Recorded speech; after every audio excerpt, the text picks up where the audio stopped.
giờ mời các bạn theo chân mình để đi khám phá Hòn Chồng nha. Hoàng Sa, Trường Sa là của Việt Nam. Đây là cái tảng đá đặc biệt nhất ở Hòn Chồng này.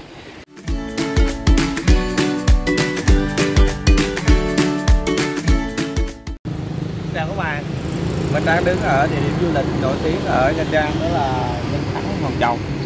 Ngày hôm nay mình sẽ giới thiệu, review, quay video ở đây để giới thiệu cho các bạn biết về địa điểm du lịch này. Thì bây giờ mời các bạn theo chân mình để đi khám phá Hòn Chồng nha.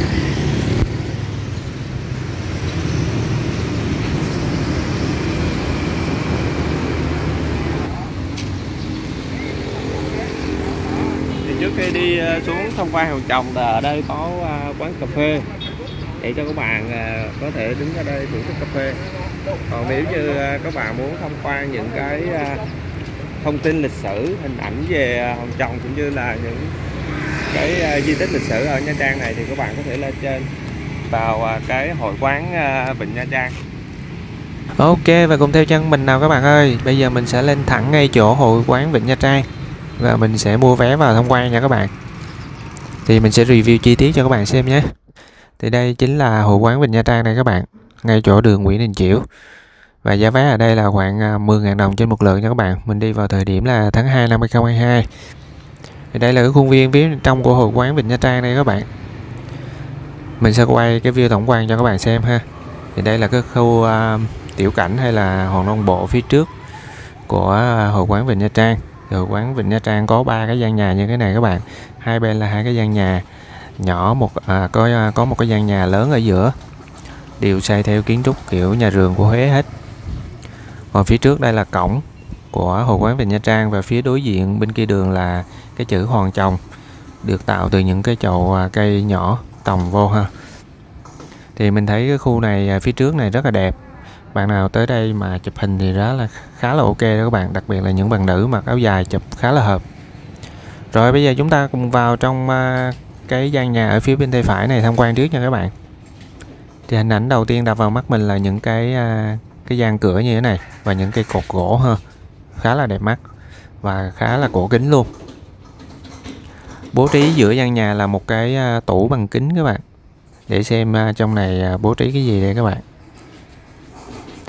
Thì đây, cái tủ kính này là đang mô phỏng về Hòn Chồng, Hòn Vợ, các công viên đá cũng như là khu tiểu cảnh nha các bạn. Rồi trên những cái bức tường này thì bố trí những tranh ảnh. Đặc biệt ở đây có một cái khu rất đặc biệt luôn các bạn, là trưng bày những tấm bản đồ với câu khẩu hiệu là Hoàng Sa, Trường Sa là của Việt Nam.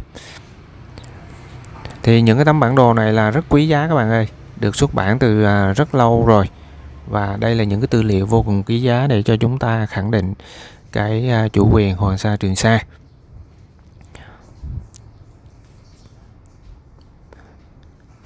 Thì khi mà du khách của Việt Nam cũng như là du khách ở khắp nơi trên thế giới về đây thì sẽ nhìn thấy được những cái hình ảnh này các bạn. Ví dụ như tấm bản đồ này là xuất bản năm 1942 và không hề đề cập cái chuyện là Hoàng Sa Trường Sa là liên quan đến lãnh hải của Trung Quốc nha các bạn. Thì khi các bạn đến tham quan Hòn Chồng, các bạn nên dành một chút thời gian để ghé vào cái hội quán Vịnh Nha Trang cũng như là đến khu vực này để chúng ta cùng tham quan những cái tấm bản đồ này nha các bạn. Rất là quý giá luôn. Thì chúng ta là mỗi người con của nước Việt, chúng ta hoàn toàn có quyền tự hào về cái lãnh thổ của đất nước chúng ta nha các bạn. Ông cha ta đã có công gầy dựng nước thì chúng ta cùng nhau giữ lấy nước các bạn ơi. Đây là những hình ảnh về những người lính hải đảo ngày đêm bảo vệ chủ quyền lãnh thổ của chúng ta, đặc biệt là ở Hoàng Sa Trường Sa. Còn đây là một cái tủ kính thứ hai trưng bày để mô phỏng về cái khu di tích tháp Bà Ponagar nha các bạn. Thì mình cũng có một cái video review khá chi tiết về tháp Bà Ponagar. Bạn nào chưa xem thì các bạn cũng có thể tìm lại trong những cái video của mình để mà xem nhé.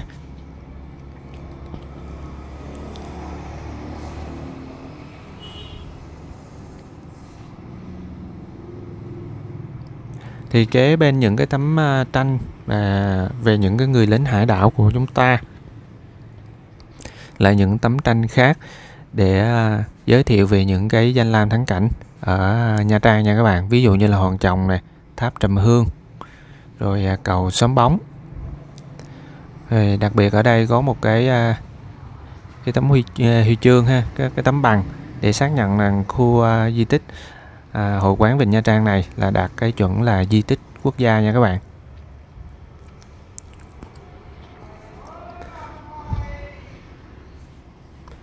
Rồi chúng ta tham quan sơ như vậy, rồi bây giờ mình sẽ quay cái kiến trúc của các cái gian nhà vườn ở đây cho các bạn xem cái kiến trúc ở đây nó đặc biệt như thế nào nha các bạn. Thì đây là những hình ảnh về kiến trúc của nhà vườn Huế đây các bạn, được xây dựng ở hội quán Vịnh Nha Trang. Thì những cái kết cấu hoàn toàn bằng gỗ và khá là công phu tỉ mỉ các bạn.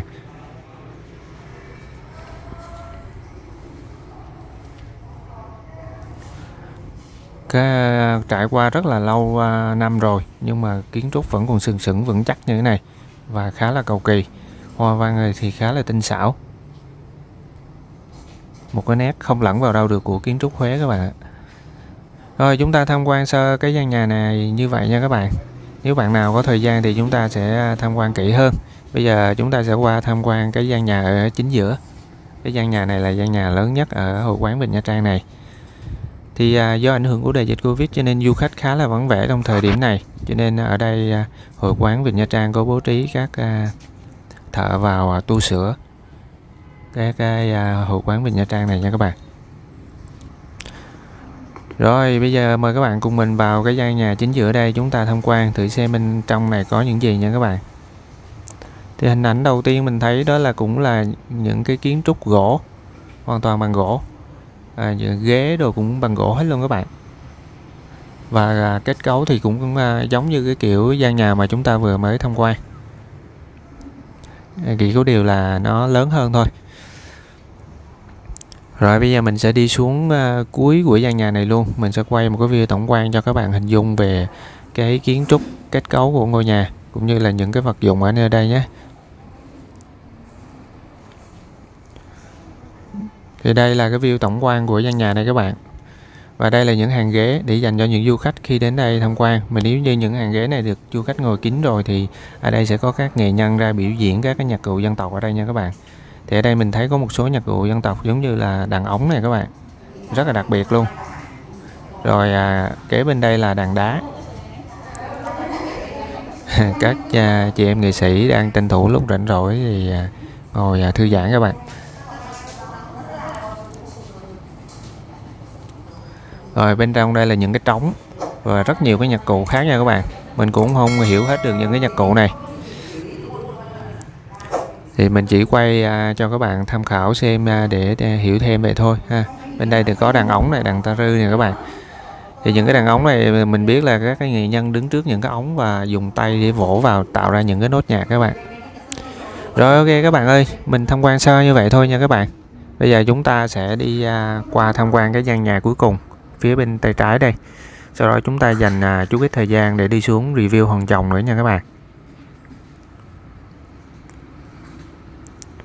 Rồi thì ảnh kiến trúc mình thấy bên cái gian nhà phía bên tay trái này thì cũng khá giống phía bên tay phải lúc nãy mình vô tham quan các bạn.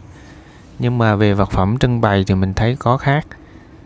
Thì để mình coi ở đây có trưng bày những gì. Mình thấy có yến xào, cánh hòa nè. Rồi có trầm hương này, có vẻ như ở đây là trưng bày về những cái vật phẩm liên quan đến văn hóa ẩm thực các bạn.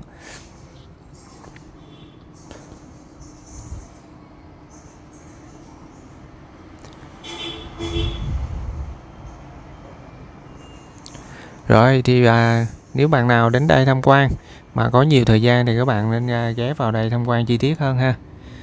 Ở đây nè, có trầm hương rồi đây nè các bạn.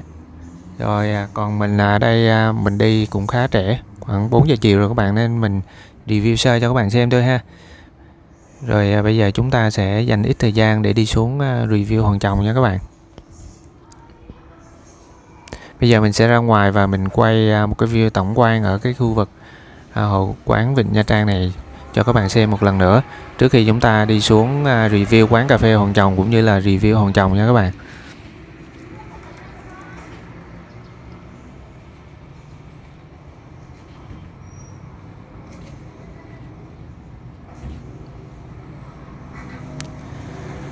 Rồi ok, bây giờ mời các bạn cùng mình nha. Cùng mình chúng ta đi xuống ngay chỗ quán cà phê hòn chồng. Mình sẽ dành một chút thời gian để review quán cà phê hòn chồng cho các bạn xem. Thì đây là những hình ảnh của quán cà phê Hoàng Trọng ở trước mắt chúng ta phía xa xa kia các bạn.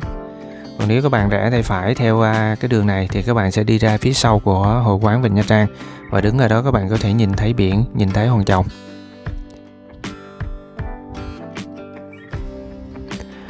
Thì khi vào trong quán cà phê thì quán sẽ mở nhạc nha các bạn. Do ảnh hưởng đến nhạc bản quyền cho nên mình sẽ không dùng cái âm thanh gốc nha các bạn.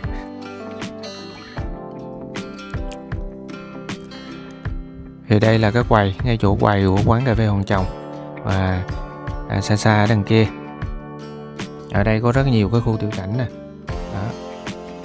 Có bàn ghế rất là nhiều luôn. Nếu các bạn đến đây chụp ảnh rồi thì cũng rất là ok, cũng rất là đẹp đó các bạn. Thì xa xa ngay chỗ đây là các bạn thấy là cái đường để đi xuống khu Hoàng Trọng này các bạn.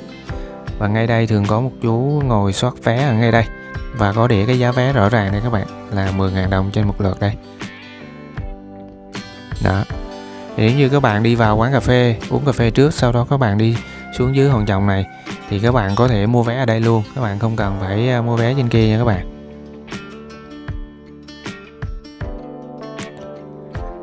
Rồi đây là những hình ảnh của quán cà phê Hoàng Trọng đấy các bạn. Thì khi mà các bạn đến quán cà phê này, các bạn có thể chọn cho mình những cái hàng ghế ở sát cái mé biển này các bạn. Và chúng ta ngồi đây vừa uống cà phê vừa ngắm nhìn biển, ngắm nhìn Hoàng Trọng rất là đẹp các bạn.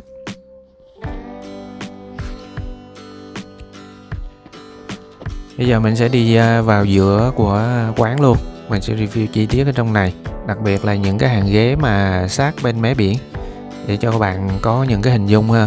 Để như bạn nào mà chưa đến đây các bạn có hình dung, cũng như là lựa chọn sẵn cho mình cái view để đến ngồi uống cà phê thư giãn, cũng như là để chụp hình cho nó đẹp nha các bạn. Thì bên mé phía bên này nè các bạn, thì những cái hàng ghế ở đây thì đều sẽ có những cái tấm ni lông như thế này các bạn. Tấm ni lông bằng nhựa như thế này để che chắn, mục đích là để che chắn gió ngoài biển thổi vào các bạn. Nhìn vậy chứ gió khá là nhiều đó các bạn. Và các bạn mới ngồi thì các bạn thấy mát, nhưng mà ngồi hồi là lạnh luôn các bạn, lạnh quéo luôn á.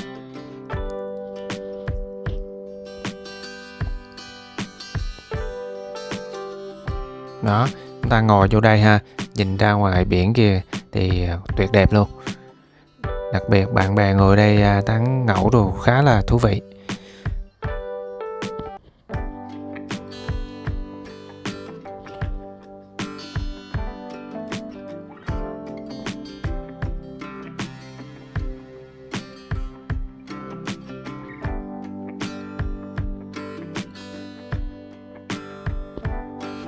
Rồi mình review sơ như vậy thôi nha các bạn.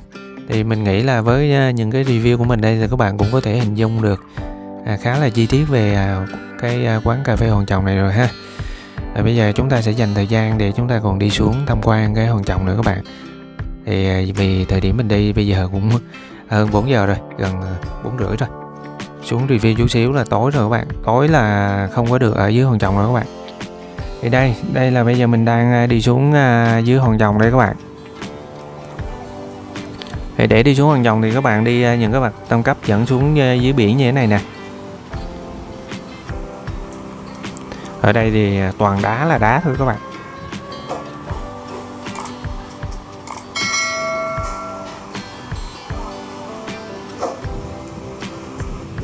Đó, có bên đây là có một con đường dẫn đi qua bên chỗ phía hòn vợ nha các bạn. Thì lát nữa hòn vợ nằm ở đâu thì mình sẽ quay cho các bạn xem ha.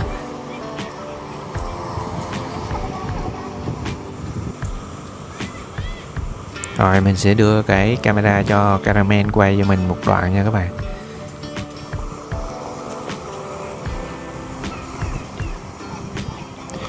Thì đây là chúng ta cũng đã đến được ngay chỗ Hoàng Trọng rồi các bạn. Thì bây giờ ở đây nè, các bạn để ý có những cái tấm bảng ở đây để cảnh báo chúng ta nè. Thì Hoàng Trọng này nằm sát mép biển ha, và đá đồ khá gồ ghề, khá là nguy hiểm. Nên khi các bạn xuống đây hết sức cẩn thận nha các bạn. Đặc biệt là những bạn nữ ha, các bạn tuyệt đối đừng có mang giày cao gót rồi mà đi vào ngay chỗ này ha, rất là dễ trật té nha các bạn. Rồi một cái không khí mà mình đứng ở đây mình cảm nhận thì tuyệt vời luôn các bạn ơi. Cảm giác rất là mát mẻ, gió biển Đứng đây mà các bạn hít thở thì thật sự là thoải mái luôn đó các bạn.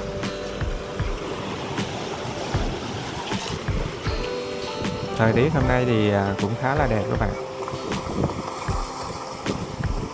Khó đi quá các bạn ơi. Thôi chắc mình lên mình lấy camera mình tự quay các bạn. Caramel đi ra ngoài đây khá là vất vả, khá là khó đi.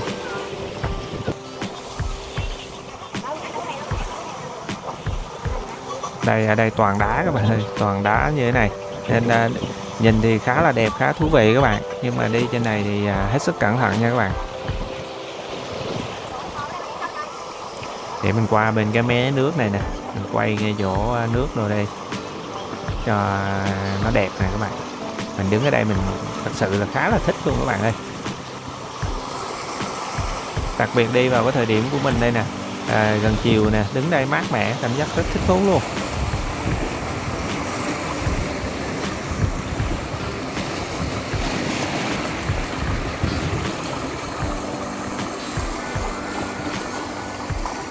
Ở xa xa đằng kia á, phía sau của Hội Quán Vịnh Nha Trang á, các bạn sẽ thấy hòn vợ ha.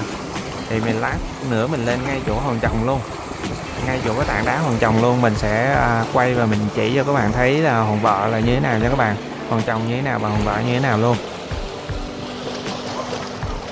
Rồi bây giờ mình sẽ lặn lội một cái đoạn đường từ đây lên tới trên chỗ hòn chồng ha.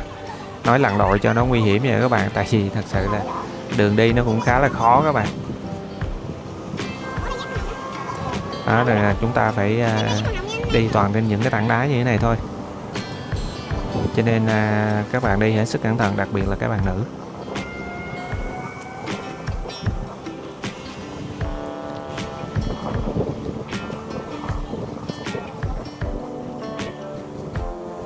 Thì khi mình review chi tiết về hòn chồng như thế này thì các bạn nào mà chưa đi các bạn hình dung ha, để đến đây các bạn chọn cho mình những cái view sẵn luôn, chọn sẵn cái nhà luôn, tới đây các bạn cứ ra ngay vô đó các bạn chụp luôn, tạo dáng các kiểu mà trang phục rồi các kiểu luôn, để tạo cho mình những cái tấm ảnh đẹp nhất nha các bạn.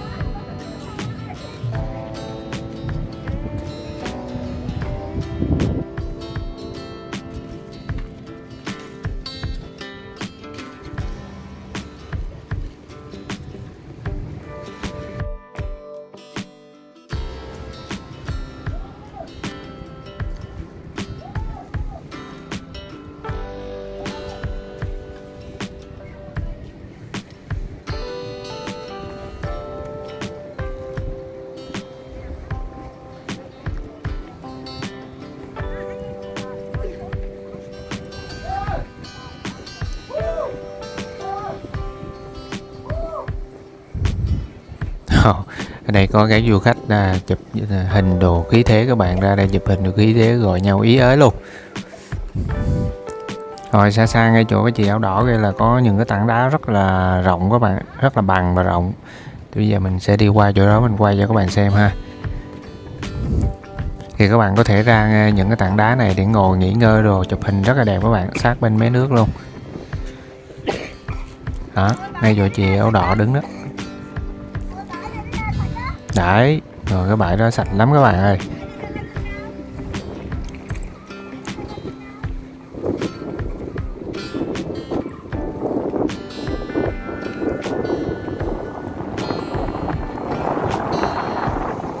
Đó, các bạn đứng ngay chỗ mấy này nè, để chờ mấy cái đợt sóng nó lên nó đánh có cái bọt trắng trắng á, các bạn chụp hình rất là đẹp.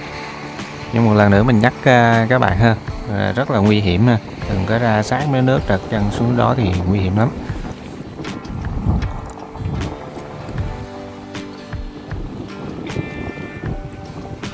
Thì mình đang đứng ngay chỗ mấy tảng đá bằng và quay cái view vào trong hướng của Hội Quán Vịnh Nha Trang cũng như là quán cà phê Hòn Chồng này các bạn. Thì đó, các bạn canh những cái lúc mà bọt sóng lên như thế này nè, chụp hình đẹp lắm các bạn.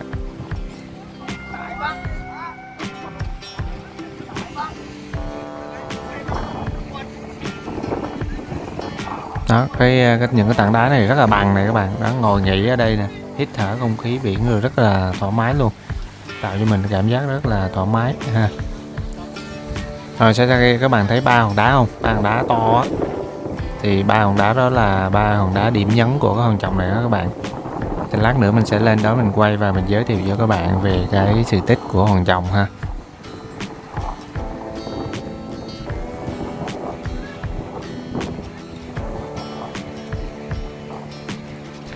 Thì đây là cái đường đây bạn, cũng có cái dạng bậc tam cấp lên đây. Đó, các bạn đi lên trên này cẩn thận một chút xíu. Rồi chúng ta lên trên này thì đây, cái tảng đá đây các bạn. Đây là cái tảng đá đặc biệt nhất ở hòn chồng này. Và nó cũng chính là gắn liền với cái sự tích hòn chồng. Đây các bạn để ý ha. Đó, cái điểm nhấn đặc biệt nhất để dần dần lộ diện ra rồi đây các bạn nè. Đó, đây là một cái hình thù rất là đặc biệt gắn trên tảng đá. Và đây là tảng đá gắn liền với hòn chồng. Thì các bạn nhìn vô đây các bạn thấy giống y như là cái bàn tay vậy đó các bạn. Thì sự tích về hòn chồng á là tương truyền rằng trước đây ở nơi đây nè có một cặp vợ chồng là chuyên nghề là lên đên sống ở trên biển này các bạn, đánh bắt cá rồi đó. Thì một hôm á thuyền tấp vào đây vì thời tiết xấu đó các bạn. Thì bão tố ập đến bất ngờ. Thì người vợ thì chẳng may là rơi ra khỏi thuyền các bạn. Thì người chồng mà lấy tay níu lại, một tay thì níu lên tảng đá này các bạn, bám chắc vào tảng đá, còn một tay thì níu lấy người vợ. Mà người chồng cố hết sức níu đến mức mà bàn tay bám vào trong đá và lún tạo thành cái hình bàn tay như vậy luôn các bạn. Nhưng mà cuối cùng thì người vợ không may cũng không qua khỏi và đã dạt qua phía bên kia các bạn. Thì các bạn nhìn xa xa các bạn thấy có 4 cái hòn đá chồng lên nhau á. Thì người ta nói rằng đó là hòn vợ các bạn. Thì khi người vợ không may dạt qua đó, mất đi và hóa thành 4 hòn đá như vậy các bạn, là đó chính là cái hòn vợ nha các bạn. Thế mình sẽ quay kỹ lại cho các bạn xem ha. Các bạn nhìn phía xa kia đó, các bạn thấy có 4 cái tảng đá chồng lên nhau như vậy đó. Thì đó chính là hòn vợ. Cho nên khi các bạn đến đây, ai đến hòn chồng nè mà người ta hỏi hòn vợ ở đâu thì các bạn biết đó là hòn vợ nha các bạn. Thì hòn vợ đó nằm ngay phía sau lưng của hội quán Vịnh Nha Trang luôn các bạn. Rồi mời các bạn ngắm nhìn lại cái view tổng quan ngay chỗ hòn chồng ha. Mình đứng ngay chỗ hòn chồng đây, các bạn nhìn xa xa kia là thấy hòn vợ ngay sau lưng hội quán Vịnh Nha Trang. Rồi chúng ta cùng ngắm nhìn lại cái view tổng quan ở hòn chồng một lần nữa. Rồi mình sẽ đi ra sát ngoài cái mé nước luôn. Đó, ngay chỗ mà đánh bọt tung tóe lên đó các bạn, để cho các bạn xem. Rồi mình sẽ quay cái view tổng quan cho các bạn xem trước khi chúng ta kết thúc video ngày hôm nay nha các bạn. Thì phía xa xa kia là núi Cô Tiên nha các bạn. Thì khi nào mình qua tới bên đó mình sẽ review cận cảnh và mình giới thiệu về núi Cô Tiên cho các bạn xem ha. Thì mình thấy ngay cái đoạn này nè các bạn đứng sát cái mé nước đây nè, ngay chỗ cái bờ đá đây. Và các bạn đợi các đợt sóng mà đánh bọt vô á, tung tóe lên và canh những cái khoảnh khắc đó chụp hình thì rất là đẹp nha các bạn. Ok, video review về hòn chồng ngày hôm nay của mình xin tạm dừng ở đây nha các bạn. Và hẹn gặp lại các bạn ở video khác ha. Video kế tiếp mình sẽ review những địa điểm khác thú vị hơn cho các bạn nhé. Một lần nữa cảm ơn các bạn đã ủng hộ kênh YouTube Tây Du Hí của mình trong suốt thời gian qua. Và hẹn gặp lại các bạn ở những cái video kế tiếp. Bạn nào lần đầu tiên đến với kênh YouTube Tây Du Hí của mình thì các bạn đừng quên nhấn vào cái nút đăng ký ha, để khi mình ra cái video mới thì các bạn sẽ nhận được thông báo nhé. Ok, bye bye và hẹn gặp lại các bạn ở video kế tiếp. Chúc các bạn luôn luôn vui khỏe, bình an.